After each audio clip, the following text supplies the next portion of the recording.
Well, today marks the start of what is shaping up to be a dramatic year in politics, both nationally and closer to home. Our chief political reporter, John Croman, takes a look ahead at 2024. John? Julia, start with a former president who never conceded defeat, running for his old job, while at the same time fighting criminal charges in multiple states and still leading in the polls. The first of many stories that will continue to unfold this year.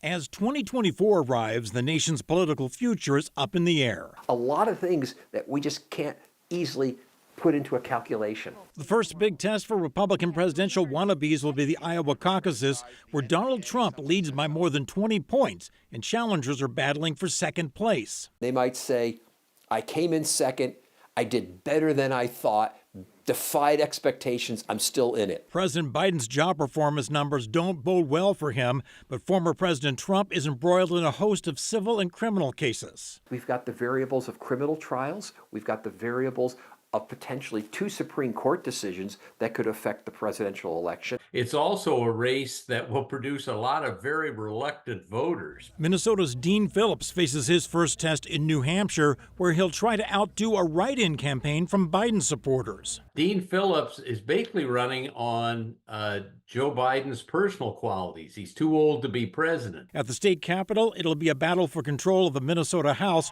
with Republicans bound and determined to undo the DFL trifecta ushered into power back in 2022. Because if Republicans take over the state house, all the bargaining about public policy will change in a very radical way. 5th District Congresswoman Ilhan Omar will face yet another Democratic primary challenge, a rematch with Don Samuels and new DFL candidates Sarah Gadd and Tim Peterson. Don Samuels does not have a one-on-one race with Ilhan Omar, and that may complicate his ability to upset her in the primary. And Senator Amy Klobuchar will run for a 4th term. So far, no major Republican candidates have stepped up to challenge her.